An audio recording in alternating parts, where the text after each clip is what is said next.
कहानी बिलासपुर गांव की है, जहां सभी गांव के लोग अपने खेतों के भरोसे ही गुजर बसर किया करते थे। उसी गांव में रमा का एक परिवार था। उसके खेत के बगल में विनोद का खेत था। दोनों में काफी अच्छी मित्रता हो गई थी।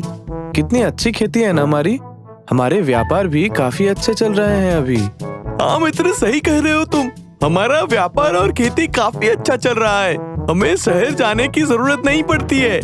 हाँ मित्र, हमारे तो गांव में भी अच्छी खासी कमाई हो जा रही है।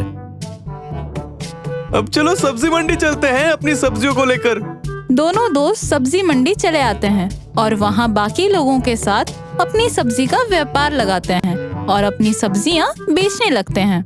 सब्जी ले लो, सब्जी, हरी हरी ताजी सब्जियाँ। हरी हरी ताजी ताजी सब्जियाँ ले लो, जो खाए तंदुरुस्ती छा जाए। दोनों की आवाज सुनकर गांव वाले वहाँ आते हैं। 2 किलो टमाटर देना भैया। अभी देता हूँ 2 किलो टमाटर। और देखते ही देखते दोनों दोस्तों की सब्जियाँ तुरंत बिक जाती है और दोनों जल्दी ही अपने खेत वापस चले जाने लगते हैं। देखा मित्र, हमारी सब्जियाँ तुरंत बिक गई। हाँ, अब हम और सब्जियाँ लाकर बेचेंगे। दोनों दोस्त दूसरे दिन सुबह खेत आते हैं और जैसे ही पहुँचते हैं देखते हैं कि उनकी सब्जियाँ आधी हो गई हैं। दोनों अपनी सब्जियाँ आधी देखकर हैरान हो जाते हैं और बोलते हैं, मेरी खेत की सब्जियाँ आधी कैसी हो गई? मेरे खेत की भी सब्जियाँ किसी ने तोड़ी है। और दोनों सोचते ही रहते हैं कि गुस्से में रमा अपने दोस्त से बोलता है, जरूर तुमने ही कुछ किया होगा। मेरे खेत की सब्जियाँ तुमने ही गायब करी होगी। मैं ऐसा क्यों करूँगा? मेरी खेत की भी सब्जियाँ कम है, इसका मतलब तुमने मेरी सब्जियाँ भी गायब की होंगी। इस बात पर दोनों लोग आपस में लड़ने लगते हैं और एक दूसरे के साथ हाथापाई करने लगते हैं।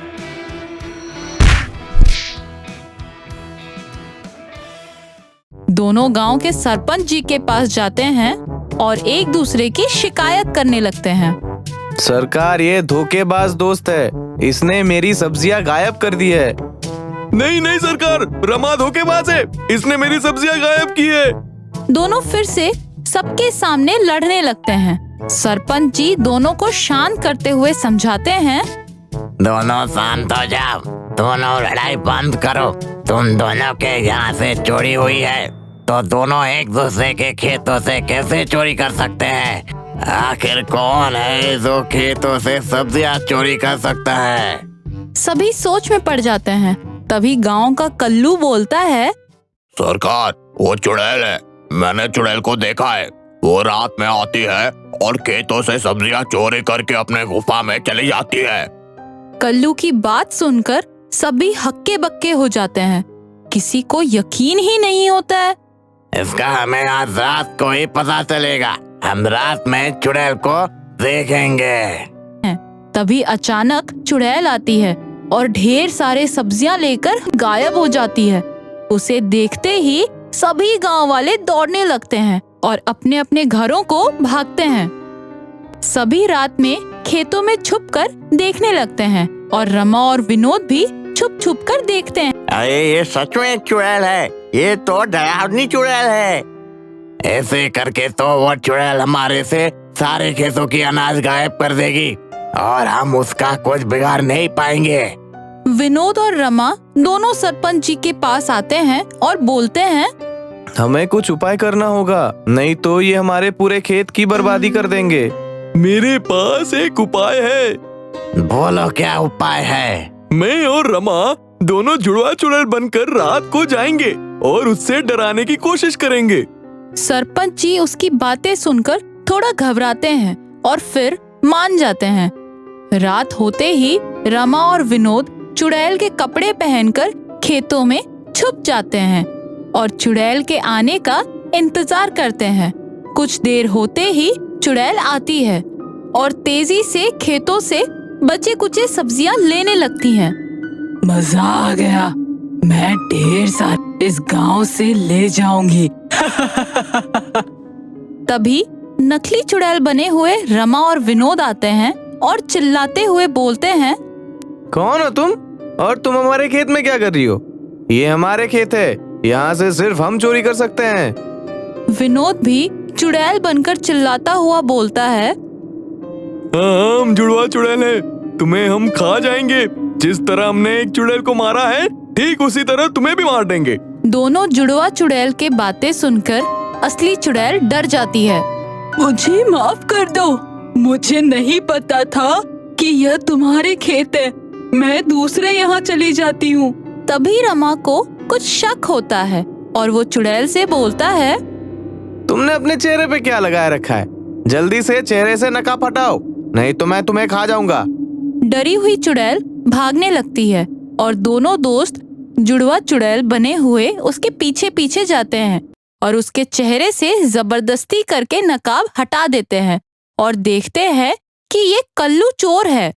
रमा और विनोद कल्लू चोर को पकड़कर सरपंच जी के पास ले जाते हैं। सरकार, वहाँ कोई चुड़ैल वुड़ैल नहीं है, यह कल्लू चोर है जो चुड़ैल बनकर हमारे खेतों से सब्जियां चुरा रहा था। कल्लू चोर रोता हुआ बोलता है, सरकार हमें माफ कर दीजिए, हमारे खेतों से अच्छी फसल नहीं हो रही थी और इन दोनों के व्यापार अच्छे चल रहे थे, तो मैं लालच में आकर चोरी करने लगा। मुझे माफ कर दीजिए सरकार। तुम्हें अब जेल जाना होगा। तुम्हारी वजह से गांव के सारे लोग परेशान थे। और सभी लोग मिलके कल्लू चोर को जेल में बंद कर देते हैं और रमा और विनोद की बहादुरी का मिलकर सभी तारीफ करते हैं और गांव फिर से पहले जैसा खुशहाल हो जाता है। संदेश: अफवाहों को सुनकर हमें उनकी बातों पर नहीं आना चाहिए और जब तक अपनी आंखों से ना देख ले हमें विश्वास नहीं करनी चाहिए। कहानी यमुना नगर की है, जहाँ यमुना नदी बहती है और सारे गांव वाले पानी के लिए उसी यमुना नदी में जाया करते थे और सभी गांव वालों का कहना था कि वहाँ यमुना नदी में भूत रहते हैं। तो लोगों को पकड़ के नदी के अंदर ले जाते हैं। सीता और गीता दोनों पानी लेने के लिए उस नदी की तरफ जा रही थी। कितना सुंदर नदी है, मुझे तो कभी भी भूत नहीं दिखे। हाँ सीता, तुम सही कहती हो, मैंने भी यहाँ आज तक कभी भूत नहीं देखा। ये गांव वालों का वहम ही होगा जो बार बार उन्हें डराता है। हाँ, तुम सही कहती हो। गीता और सीता दोनों नदी के पास पहुँचते हैं और दोनों अपने मटके से पानी भरने लगती हैं और तभी गीता को पानी के अंदर से भूत खींच लेता है। सीता ये देख जोर से चिल्ला उठती है और अपना मटका फेंक दौड़ती हुई गांव की तरफ भागती है। गीता को भूतों ने पकड़ लिया, गीता को भूतों ने पकड़ लिया, बचाओ बचाओ, कोई तो बचाओ। और सीता भागती हुई गांव की तरफ आती है। वहाँ वो गांव वालों को सारी घटना बताती है। सभी डर जाते हैं और बोलते हैं, अब हम क्या करें? अब किसी को उस नदी में जाने की जरूरत नहीं है, अब हम वहाँ यमुना नदी नहीं जाएंगे। और गांव वाले उस दिन से यमुना नदी जाना बंद कर देते हैं और सभी गांव के कुओं से ही पानी भरना चालू कर देते हैं। फिर एक दिन अचानक गांव के रमेश के गायब होने की सूचना मिलती है। उसके गायब होने से पूरे गांव में हैरानी छा जाती है। आखिर कैसे गायब हुआ रमेश? किसने गायब किया उसे? जरूर यमुना के भूत अब गांव में घुसने लगे होंगे, उन्होंने ही गायब किया है। कब गायब हुआ है रमेश? वो सुबह सुबह कचरा फेंकने गया था और फिर वहाँ से वो वापस नहीं लौटा। ये सुनकर सभी रमेश को बहुत ढूंढते हैं पर रमेश कहीं नहीं मिलता। इधर अगले दिन फिर गांव का राहुल भी गायब हो जाता है। गांव वाले फिर चिल्लाने लगते हैं, राहुल को भी भूतों ने पकड़ लिया, राहुल को भी भूतों ने पकड़ लिया। कहाँ था वो राहुल? मुखिया जी, वो भी सुबह सुबह कचरा फेंकने गया था और भूतों ने उसे भी पकड़ लिया। ये खबर गांव में तहलका मचा देती है और उस रात को ढेर सारे भूत गांव आते हैं और चिल्लाते हैं, कोई नहीं बचेगा, मैं सबके सब गांव वालों को मार दूंगा, किसी को नहीं छोड़ूंगा। और सभी को डराकर वो भूत वहाँ से चले जाते हैं। अगले सुबह सभी गांव वाले डरे हुए थे। अब क्या करेंगे मुखिया जी? वो भूत तो हम सबको मार देगा। कुछ नहीं होगा, हम सब जल्द से जल्द कुछ न कुछ उपाय जरूर निकालेंगे। और तभी मुखिया जी गांव के बाबा के पास जाने का उपाय करते हैं।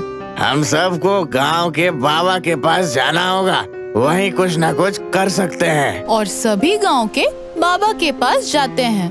बाबा जी हमारी मदद कीजिए, हमारी मदद कीजिए बाबा जी।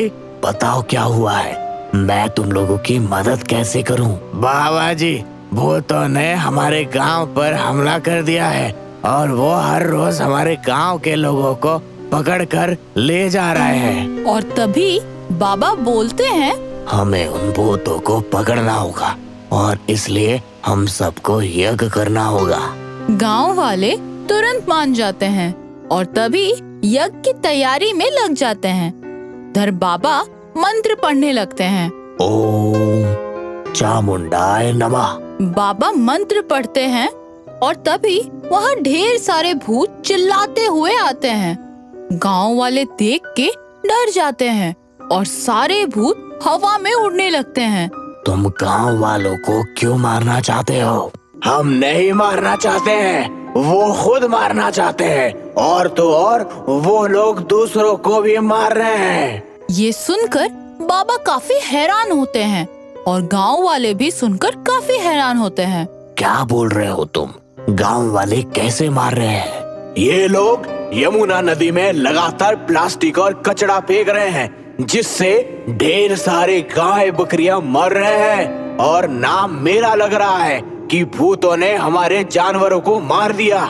इन लोगों ने गांव में भी प्लास्टिक और कचरा फेंक रखा है, जिससे सभी लोगों को आने वाले समय में खतरा होगा और अच्छी फसल नहीं होगी और एक दिन सभी बिना अनाज के गरीबी मर जाएंगे।